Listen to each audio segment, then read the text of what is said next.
So I got all of the charge pipes mocked up on the MR2, and right now I'm getting ready to weld everything up because it's all just tacked together right now. And I had mentioned in the last video that I was waiting on a piece of 4-inch straight to finish mocking up this charge pipe right here. And the piece of 4-inch straight I had before, I said that I had to cut a piece of it off to make this piece right here that goes on to the end of the intercooler. And that because I did that, the piece I had was a little too short and there was a gap right here and it wouldn't reach all the way. And so I had to order another piece, and I was hoping that other piece would be long enough to where it would just butt all the way up to this 90 right here from the other piece of straight that I have here. But it turns out that one was also barely too short. There was like a 1/2-inch gap right here. So I mounted the intercooler just ever so slightly too far back to make that work. And all of these ends came bead rolled. So I did my best to keep them as long as I could because I had to take about a 1/4 inch off the end of each one of these because of that bead rolled end. I don't want that. So I had to cut that off, and it still didn't reach, just ever so slightly. So the only thing that kind of sucks is I ended up cutting that one short and then using a piece off the other one and then just putting that guy right here. And as you can see, I have a section here and then this section there and then this big main section. So instead of having a weld right here, one in the middle and then one there, we're also going to have an extra weld right here. But it is not a big deal. Overall, I'm still really happy with how the charge pipes are gonna come out, and this is how I'm just gonna run them for right now. This one just needs one weld there, and then this just has a weld here and here with a 90 right there. And yeah, so pretty straightforward. I'm gonna go ahead and pull all of these off and get everything welded up.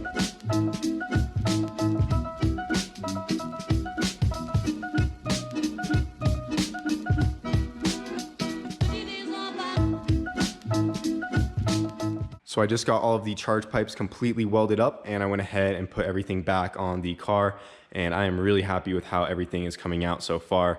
This extra weld on the 4-inch charge pipe actually does not look bad at all. At first I was kind of bummed that I had to add another weld right there, but all my welds came out really nice, so I'm really happy about that. I could even take it a step farther and get everything polished up and make it nice and shiny, but knowing me, I probably won't do that. This charge pipe right here does have to come off again though later on to add the blow-off valves. I think I'm going to put 2 blow-off valves on this thing just because we have a big 4-inch charge pipe right here. We have this big intercooler, and then these pipes over here, we're going to have a lot of volume of air inside of these pipes while the engine is making boost. So I want to make sure we can get all that out of there fast enough, and 1 blow-off valve might not be enough. I know a lot of high horsepower builds will usually run 2 on the charge pipe, so I might have to do 2 blow-off valves on there. I don't have anything ordered yet, so that will be coming soon as well. I still need to get the wastegates on the way and add those to the manifold. And then from there on, we can do the exhaust, and then I can show you guys how I plan on getting that exhaust routed, because that is going to be a fun one as well. But let me know what you guys think. I'm really happy with how the charge pipes are looking.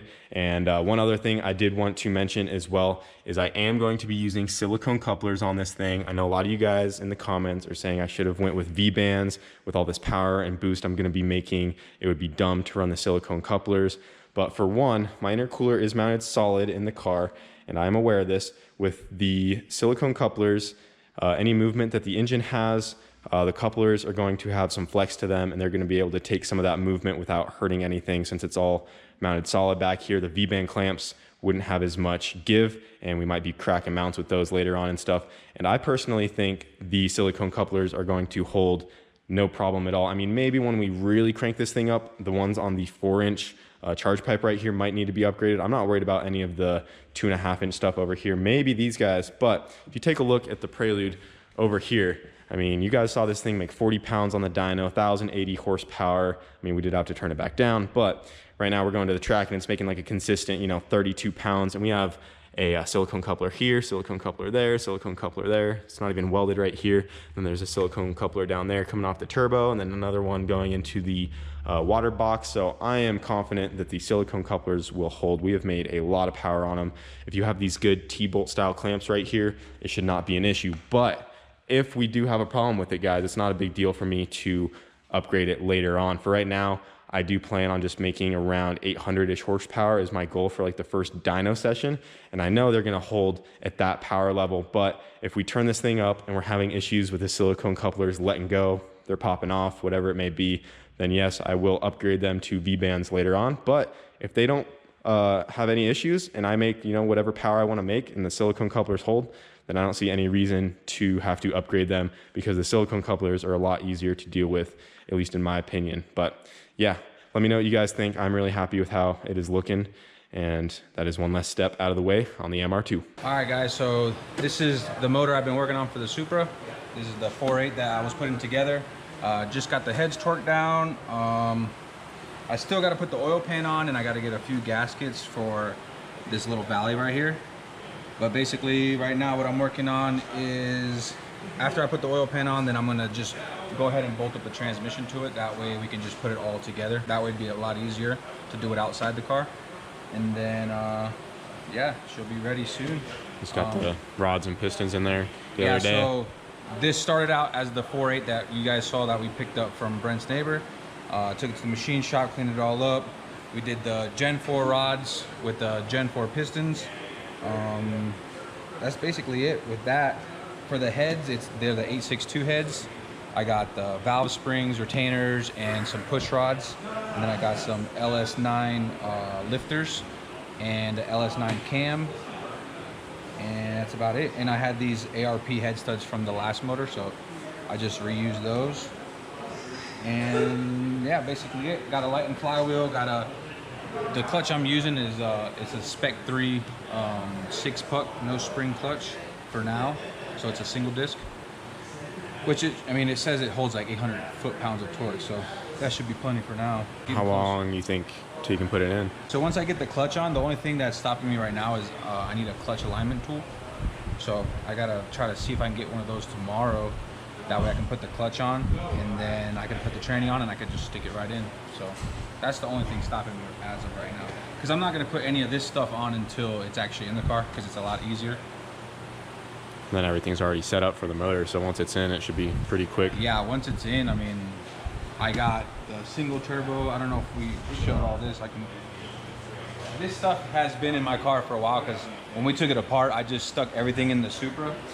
So that way I could try, you know, to not lose anything. But this is the turbo. It's a 76 trim that's going on there. And then this is basically the turbo kit sitting right here. Pretty simple. I think they just used the stock castings. They flipped it, you know, they flipped it upside down and they welded that. So didn't you trade a WRX for this car? Yeah, so how I got this car. The original story?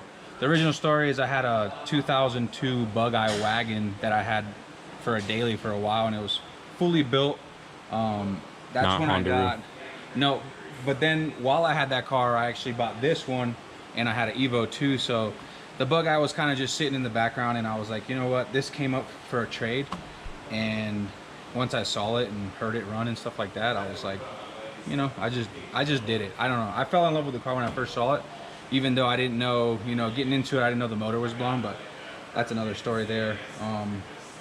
Yeah, basically I traded a Bug-Eye, 2002 Bug-Eye, making like 400 all-wheel horsepower for it. And I ended up with this about 3 years ago already. You can see people already drawing on my car because it's been sitting for so long. It's all dusty and gross. Oh, who drew that? So I don't know. Probably Todd. Wasn't me. Yeah, it was probably Todd. You know how he is. Drawing dicks on whatever. Yeah, so it's pretty simple. I mean, the only thing, I mean, the interior is already stripped. The only thing it has is the door panels, and then those race seats. They're like some eBay race seats. But yeah, man, hopefully here in a couple days she'll be running. That'd be sweet. Burn some tires. Yeah, I haven't done the best job of filming everything he's been doing, but yeah, he's been busy doing the MR2 stuff, and I've been busy doing this. So, but they're coming along. Soon Amelia will have something to play with for a while. Yeah, it'll be fun, man. Coming soon, about 600. I'm not gonna say I'm coming for Hayden because his shit's pretty fast, but I know he's getting it pretty figured out. But we might have to line it up. I know you got the purple valve covers. I got the pink valve cover. So these were the original ones I got with the car. So I've always just swapped. These heads actually were the original ones I got with the car, and I've put these heads on, like, this will be the 4th block. So. And then once this one blows, we'll do a 2KZ. Yeah. So next week. One day. All right, so since I already had the MR2 on the lift, a buddy of Brent's actually has this corner balancing scale. So there's a scale under each of the tires right now, and I went ahead and just set everything up, and I was interested to see how much this thing weighs. Now the MR2 is not fully loaded right now. It's missing the trunk, the engine lid, both seats, and a windshield, and then the exhaust, and then a couple other little miscellaneous things. But for the most part, it's pretty close to what it's going to weigh. We might add another 100 pounds to the car.